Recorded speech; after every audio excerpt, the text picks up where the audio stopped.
స్వామి. మీ దంపతుల తపస్సుకు నేను ప్రసన్ననయ్యాను. మీకు ఏమి వరం కావాలో కోరుకోండి. స్వామి, మాకు సంతానం కావాలి స్వామి. సంతానం ఇస్తాను, కానీ ఒక షరతు. ఏమిటది స్వామి? దుష్ట స్వభావము కలిగిన దీర్ఘాయుషు కుమారుడు కావాలా, లేదా సత్ప్రవర్తన కలిగిన 16 ఏళ్ల ఆయుష్ కలిగిన కుమారుడు కావాలా? స్వామి, మాకు సత్ప్రవర్తన కలిగిన 16 ఏళ్ల ఆయుష్ కలిగిన కుమారుడు కావాలి స్వామి. తదాస్తు.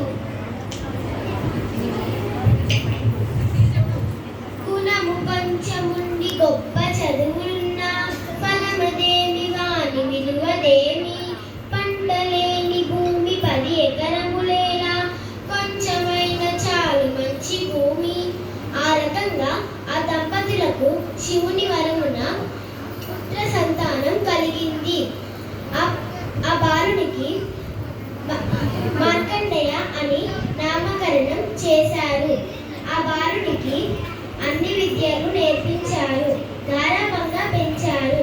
ఇప్పుడు ఆ బాలునికి 16 సంవత్సరాలు వచ్చాయి.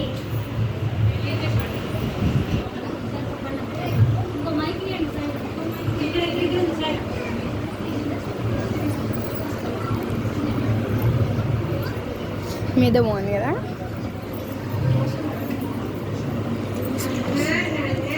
ఆశీర్వదించండి, ఈరోజు నా పుట్టినరోజు. నిన్ను ఏమని ఆశీర్వదించాలి పుత్రా? ఏడవది బాధపడకండి. అమ్మ నాన్న ఎందుకు ఏడుస్తున్నారు? కుమార, నీవు శివుడి వరమున జన్మించావు, కానీ నీ ఆయుష్ 16 ఏళ్ళు మాత్రమే. ఇక నీవు మమ్మల్ని విడిచి వెళ్ళిపోతావు కుమారా. అమ్మా నాన్న బాధపడకండి.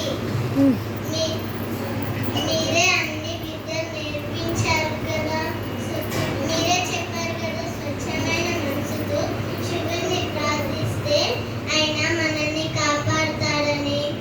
కనుక మీరు ధైర్యంగా ఉండండి.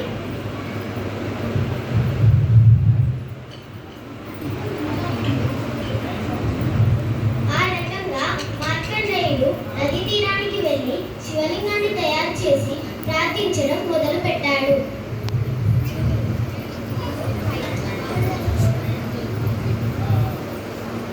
ఓం నమః శివాయ, ఓం నమః శివాయ, ఓం నమః శివాయ, ఓం నమః శివాయ, ఓం నమః శివాయ.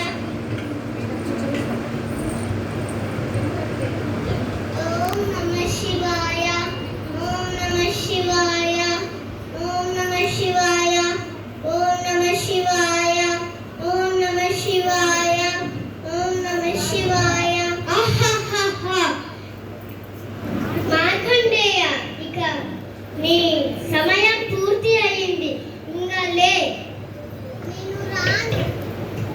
నేను రాను. ఓం నమః శివాయ, ఓం నమః శివాయ, ఓం నమః శివాయ, ఓం నమః. ఏమా, ఈ కుమారుడు మార్కండేయుడు నా భక్తుడు.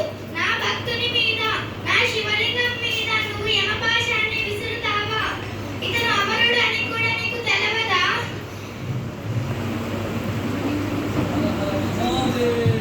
క్షమించండి స్వామి, నన్ను క్షమించండి. వద్దు స్వామి, వద్దు. సరే, క్షమిస్తున్నా, కానీ ఇది గుర్తు పెట్టుకో. ఈ కుమారుడు మార్కండేయుడు అమరుడు. సరే స్వామి.